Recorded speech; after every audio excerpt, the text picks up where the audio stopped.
Merhaba, bugün sizinle birlikte Hindistan'a derinlemesine bir bakış atıyoruz. Elimizdeki temel kaynak, TDV İslam Ansiklopedisi'nin gerçekten çok kapsamlı Hindistan maddesi. Bu kaynak bize Hindistan'ın baş döndürücü boyutlarını, inanılmaz coğrafi ve kültürel çeşitliliğini, katman katman tarihini ve tabii ki zengin dini dokusunu sergiliyor. Amacımız da aslında bu yoğun bilgiden sizin için en can alıcı noktaları, en şaşırtıcı detayları çekip çıkarmak.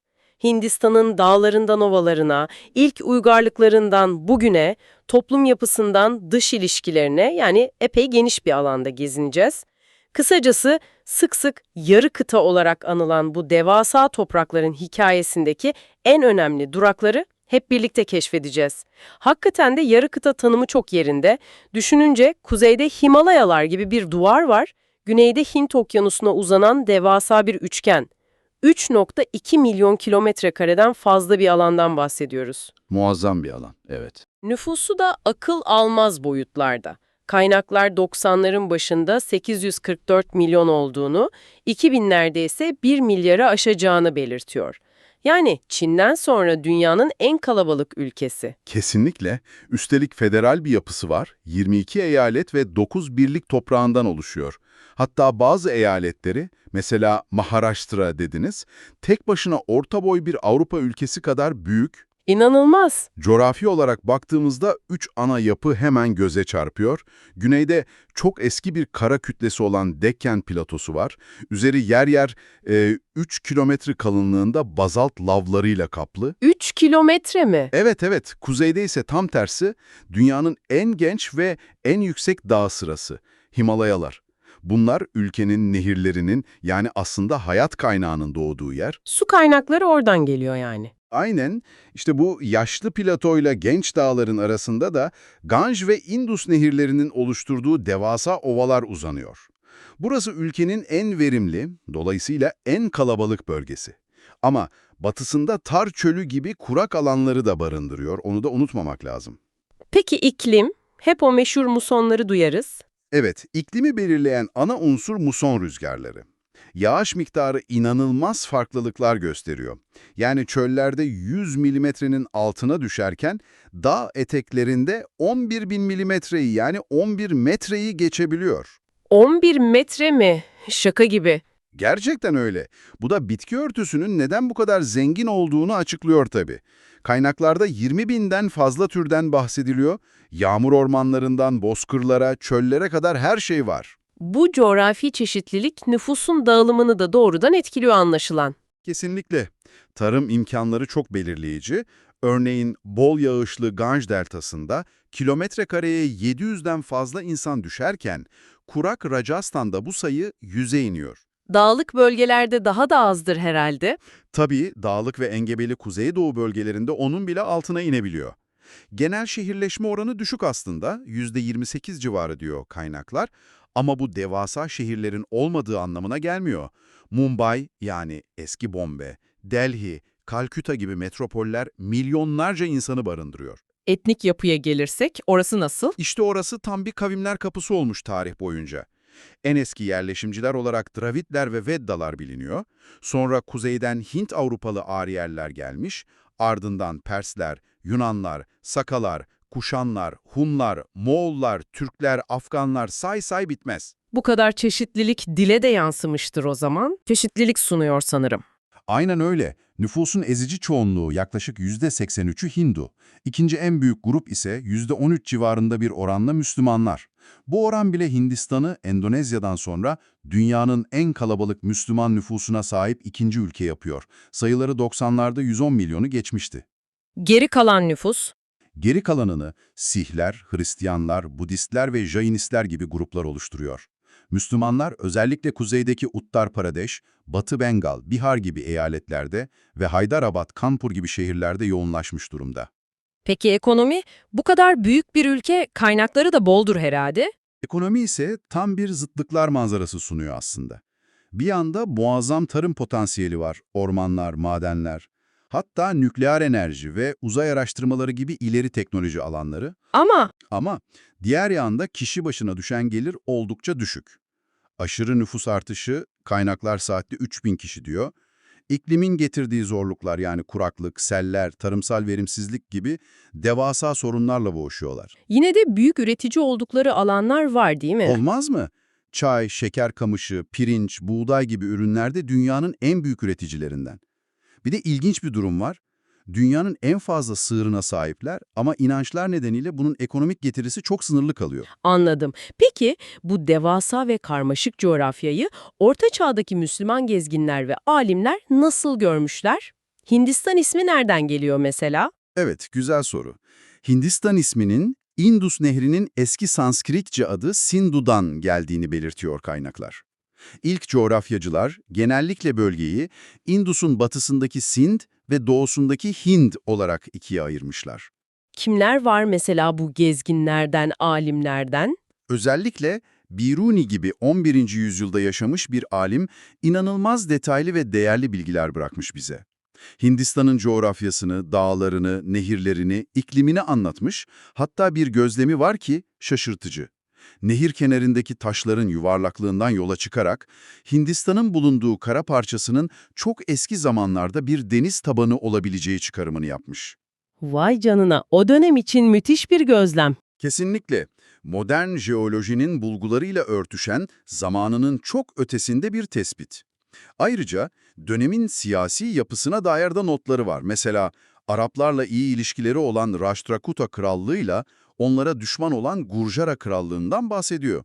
Yani parçalanmış bir siyasi yapı görüyorlar genel olarak. Arap seyyahlar için limanlar da önemliymiş herhalde, ticaret yolları üzerinde. Tabii. Basra Körfezi'nden Çin'e uzanan deniz ticaret yolu üzerinde kilit noktalar bunlar. Kaynaklarda Deybül, Kembaye, Hullam gibi limanların isimleri sıkça geçiyor.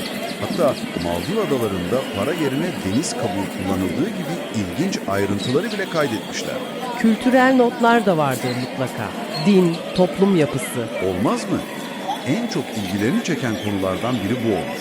Bir Abbasi vezirinin Hindistan'a gönderdiği elçinin raporunda 99 farklı inançtan bahsedildiği söyleniyor. 99. Evet. Biruni ise daha analitik yaklaşmış, Hinduizm içindeki farklılıklara dikkat çekmiş. Aydınların tek bir tanrı yani İsvara inancına sahip olduğunu, ancak halk arasında çok tanrılı ve putperest uygulamaların yaygın olduğunu belirtmiş. Kas sistemini de görmüşlerdir herhalde. Hem de nasıl? Çok detaylı anlatmış. Biruni mesela 4 ana kastı. Varna dediğimiz Brahmanlar, Kshatriyalar, Vaişyalar, Şudralar ve bunların dışında kalan ama toplumda önemli işler gören zanaatkar gruplarını Antyaja, hatta kast dışı sayılan en alttakileri bile Dombalar, Çandalalar tasvir etmiş. Genel olarak Hintlileri bilge, bilgili, hatta biraz da büyüyle falan uğraşan insanlar olarak görmüşler. Şimdi de bu uzun tarihe biraz daha yakından bakalım. Hindistan'daki yerleşik hayatın kökleri çok eskilere, milattan önce 7000'lere kadar gidiyor demiştik. Ama ilk büyük şehir uygarlığı hangisiydi? O MRÖ 3300 civarında ortaya çıkan Harappa uygarlığı ya da Indus Vadisi uygarlığı şehir planlamasıyla gerçekten etkileyici bir medeniyet. Sonra Ariler geliyor. Evet, sonrasında Orta Asya'dan gelen Hint-Avrupalı Ariler Ganj Vadisi'ne yerleşiyor ve yeni bir medeniyet kuruyorlar. İşte Hinduizmin temel metinleri olan Vedalar ve o meşhur kast sistemi bu dönemde şekilleniyor. Pers ve İskender etkileri de var ama kısa süreli sanırım. Asıl büyük imparatorluklar hangileri? İlk büyük birleştirici güç MRÖ 321'de kurulan Maurya İmparatorluğu. Özellikle İmparator Ashoka'nın Budizmi benimseyip yayması ve barışçıl politikaları bu döneme damgasını vuruyor. Mouryalardan sonra Mauryalar yıkılınca tekrar bir parçalanma dönemi başlıyor. Sonra MS 330 civarında Gupta İmparatorluğu geliyor. Bu dönem genellikle klasik Hint medeniyetinin altın çağı olarak kabul edilir. Bilimde, sanatta önemli gelişmeler var. Altın Çağ'da uzun sürmüyor galiba. Maalesef. Bu parlak dönemde kuzeyden gelen Akun saldırılarıyla sona eriyor. Sonrasında yine uzun bir siyasi parçalanmışlık dönemi hakim oluyor Hindistan'da. Peki İslamiyet ne zaman giriyor sahneye? İslamiyet'in Hindistan'a girişi ilk olarak 8. yüzyılda Emevilerin Sin bölgesini fethetmesiyle başlıyor. Ama asıl büyük etki 10. yüzyıl sonlarından itibaren Gazneli Mahmud'un düzenlediği seferlerle ve ardından Gurluların fetihleriyle geliyor. Bu fetihler neyi değiştiriyor? Bu fetihler Hindistan'ın siyasi ve kültürel yapısını kalıcı olarak değiştiriyor ve 1206'da Delhi Sultanlığı'nın kurulmasına yol açıyor. Delhi Sultanlığı önemli bir dönem bu. Çok önemli. Yaklaşık 300 yıl boyunca farklı Türk kökenli hanedanlar tarafından yönetildi. Bu dönem, Hindistan'da merkezi bir yönetim geleneğinin yerleşmesi, İslam kültür ve kurumlarının yayılması açısından kritik. Özellikle Moğol istilasından kaçıp Delhi'ye sığınan alimler ve sanatkarlar sayesinde ciddi bir kültürel canlılık yaşanıyor. Ama o da zayıflıyor zamanla. Evet, zamanla sultanlık zayıflıyor ve Hindistan'ın farklı bölgelerinde, örneğin güneydeki Dekken'de Behmeni Sultanlığı gibi yeni Müslüman devletler ortaya çıkıyor. Ve sonra? Babürlüler sahneye çıkıyor. Aynen öyle. 16. yüzyılın başlarında Timur soyundan gelen Babür, 1526'da meşhur Panipat Savaşı'nda Delhi Sultanlığı'nı yenerek Hindistan'da yeni bir imparatorluğun temellerini atıyor. Oğlu Hümayun'un dönemi biraz maceralı geçmiş galiba. Evet, Hümayun'un dönemi biraz çalkantılı geçiyor, tahtını kaybedip Safevilere sığınıyor ama sonra geri almayı başarıyor. Ancak imparatorluğun asıl kurucusu ve en parlak figürü Hümayun'un oğlu Ekber Şah, 1556-1595. Ekber Şah neden bu kadar önemli? Ekber, yaptığı fetihlerle imparatorluğu çok genişletiyor, önemli idari ve mali reformlar yapıyor. Ve en ilginci, Hindu ve Müslümanları yakınlaştırmak için dini ilahi adında bütün dinleri birleştirmeye çalışan senkretik bir anlayış ortaya atıyor. Çok iddialı bir deneme. Kesinlikle. Ondan sonra gelen Cihangir döneminde İngilizlere ilk ticari imtiyazların verildiğini görüyoruz. Bu ileride çok önemli olacak. Şah Cihan dönemi ise mimarinin zirvesi. O muhteşem Tac Mahal ve Delhi'deki Kızılkale bu dönemin eserleri. Son büyük Baburlu hükümdarı da Evrengizip miydi? Evet, Evrengiz Zip 1658-1707 zamanında imparatorluk en geniş sınırlarına ulaşıyor. Fakat Evrengiz Zip'in daha katı Sünni politikaları ve özellikle güneydeki Hindu Marathalarla yaptığı uzun ve yıpratıcı savaşlar imparatorluğun geleceği için sorunlarında habercisi oluyor aslında. Ve Evrengizip'in ölümünden sonra işler karışıyor. Hem de nasıl? Babürlü İmparatorluğu gerçekten hızla bir çözülme sürecine giriyor. Bitmek bilmeyen taht kavgaları, İran'dan Nadir Şah'ın ve Afganistan'dan Ahmet Şah Dürrani'nin gelip Dehli'yi yağmalaması. Dış müdahaleler yani. Evet. Bir yandan da Marathalar ve Sihler gibi yerel güçler ayaklanıp bağımsız hareket etmeye başlıyor. İmparatorluk iyice zayıflıyor. Ama belki de en önemli gelişme Avrupalı güçlerin, özellikle de İngiliz Doğu Hindistan şirketinin giderek artan etkisi. İngilizler ne zaman ön plana çıkıyor? Portekizliler zaten 15. yüzyıl sonunda gelmişti. Hollandalılar da vardı. Ama İngilizler özellikle 1757'deki Plassey Savaşı'nda Bengal'deki yerel yöneticileri yenerek kontrolü ele geçirmeleriyle Hindistan'ın kaderini değiştirecek adımı atmış oluyorlar. Bu savaş, şirketin Hindistan'da siyasi bir güce dönüşmesinin başlangıcı sayılıyor. Yani bir ticaret şirketi siyasi güce dönüşüyor. Aynen öyle. 19. yüzyıla gelindiğinde İngilizler savaşlar, anlaşmalar ve çeşitli politikalarla neredeyse tüm Hindistan'ı ya doğrudan yönetir ya da kendilerine bağlı prensipler aracılığıyla kontrol eder hale geliyorlar. Peki 1857'deki o büyük ayaklanma, sipahi ayaklanması? Evet, 1857'de patlak veren Büyük Sipahi Ayaklanması, İngilizlerin Sepoy Mutiny dediği olay, aslında son Babürlü hükümdarı etrafında birleşen geniş çaplı bir bağımsızlık girişimiydi.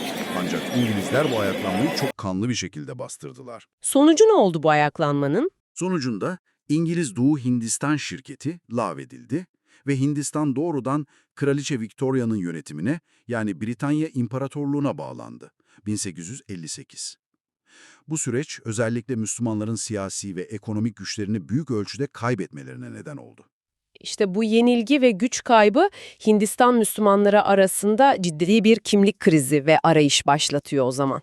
Kesinlikle farklı tepkiler ortaya çıkıyor. Bir yanda Seyyid Ahmet Han gibi liderlerin öncülük ettiği Aligar hareketi var.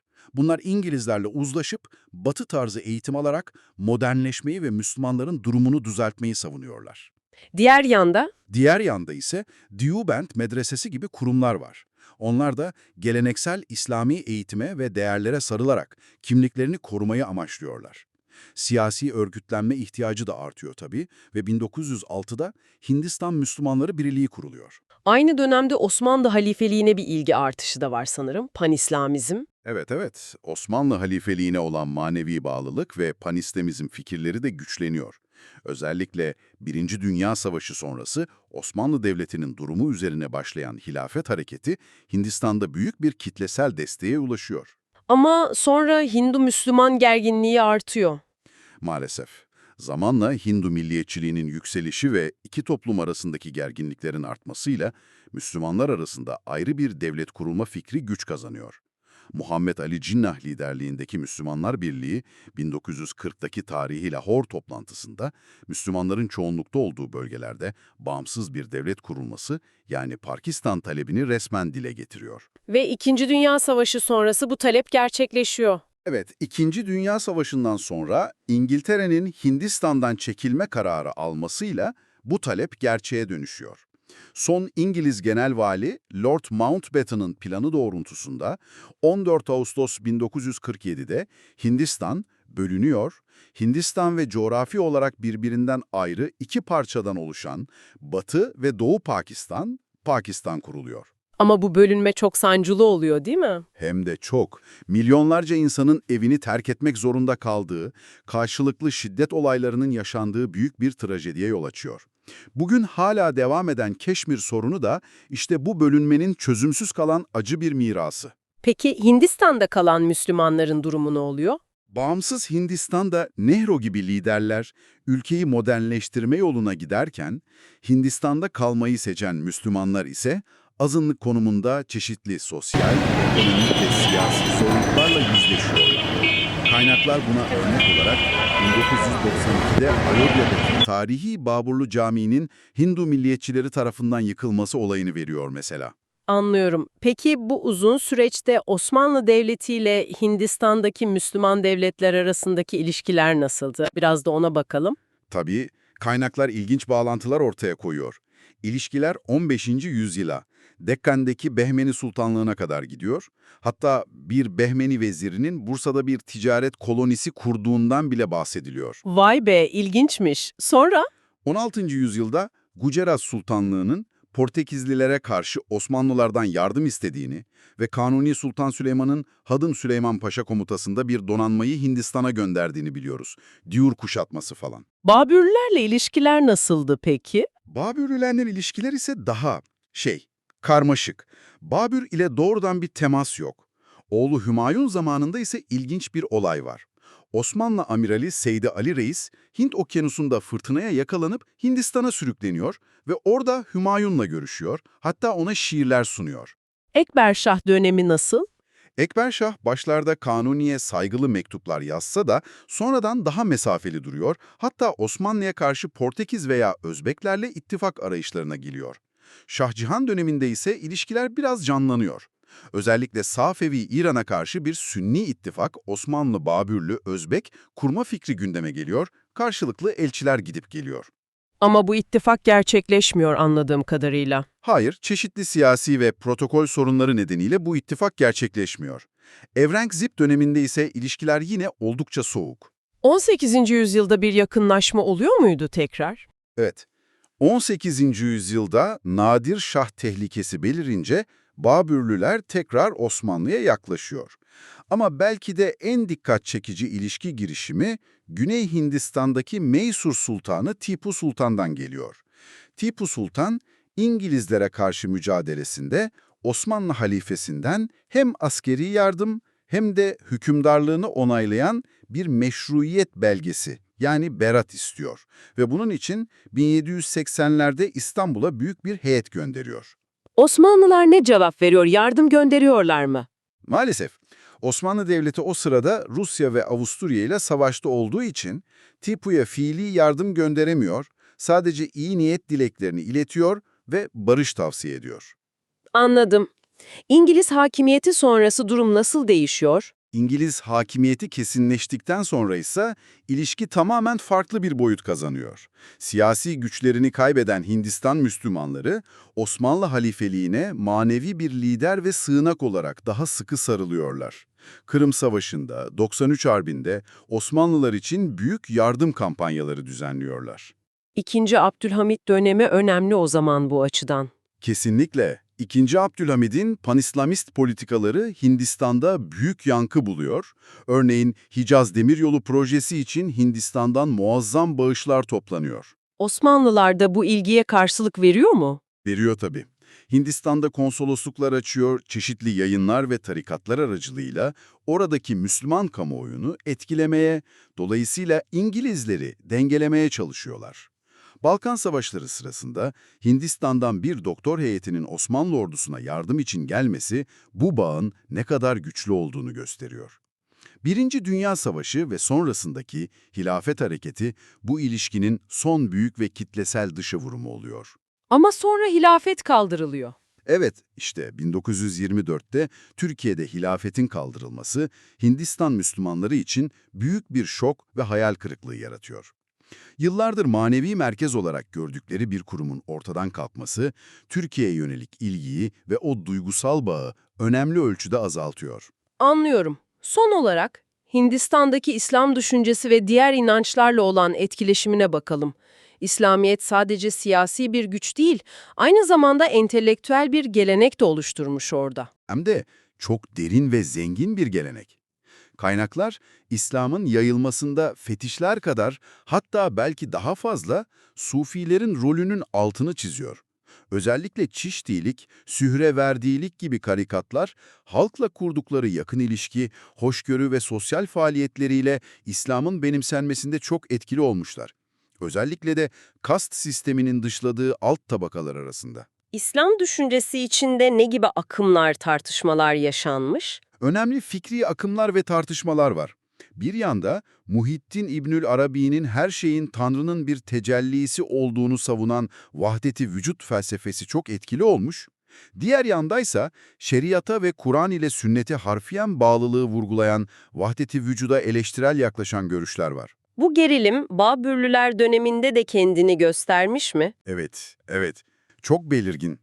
Ekber Şah'ın dini ilahisi vahdet-i vücuttan etkilenirken, İmam-ı Rabbani Ahmet Sirhandi, vahdet-i şuhud, şahitlikte birlik kavramıyla buna karşı çıkıyor ve şeriatın üstünlüğünü savunuyor. Bu felsefi ayrılık siyasete de yansımış mı? Yansımış, hatta bu felsefi ayrılık Şah Cihan'ın oğulları arasındaki taht kavgasında bile rol oynuyor.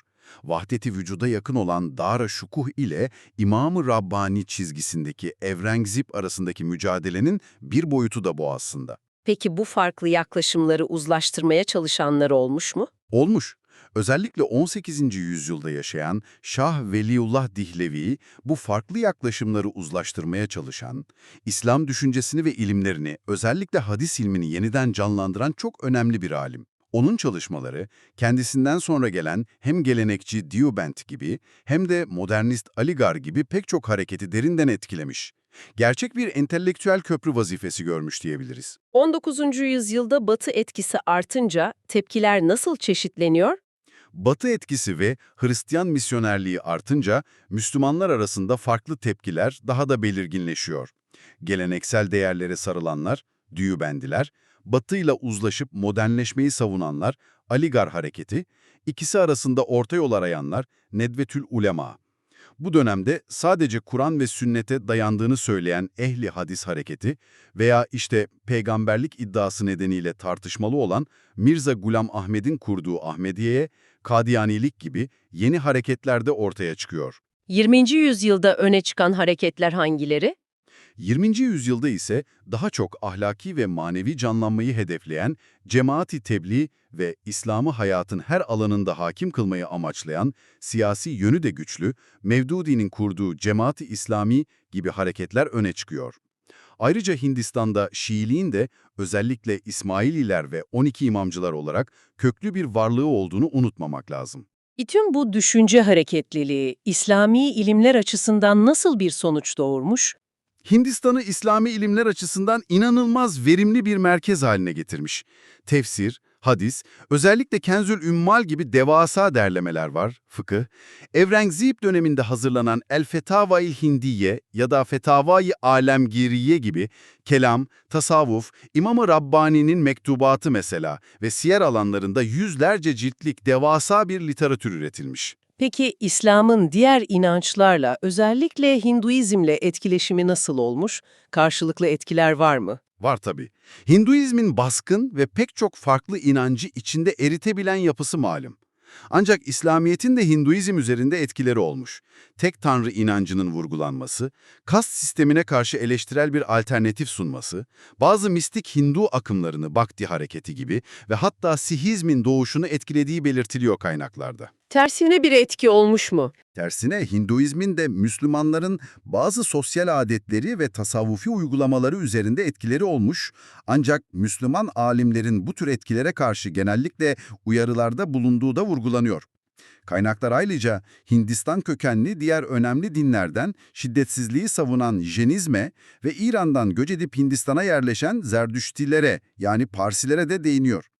Gördüğünüz gibi elimizdeki kaynaklar bize Hindistan'ın ne kadar baş döndürücü, katmanlı ve zengin bir mozaik sunduğunu gösteriyor.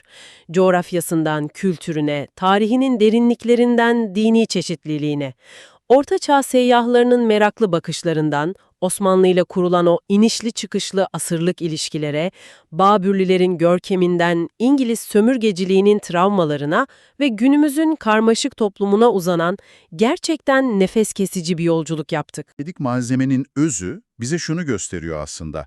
Hindistan, tarihi boyunca inanılmaz farklılıkları bir arada barındırmayı başarmış bir coğrafya.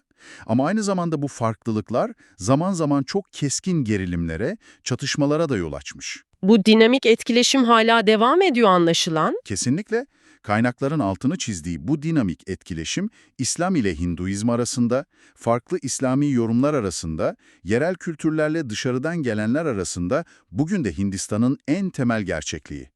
Belki de bu incelemeden sonra aklımızda kalması gereken soru şu: bu devasa yarı kıta, tarihi boyunca biriktirdiği bu iç içe geçmiş, birbiriyle sürekli etkileşim halindeki, bazen de çatışan kimlikleri ve inançları gelecekte nasıl bir dengeye oturtacak? Çok önemli bir soru gerçekten. Evet, bu sorunun cevabı kuşkusuz sadece Hindistan'ın değil, çeşitliliği yönetmeye çalışan bütün dünyanın geleceği için de kritik bir öneme sahip.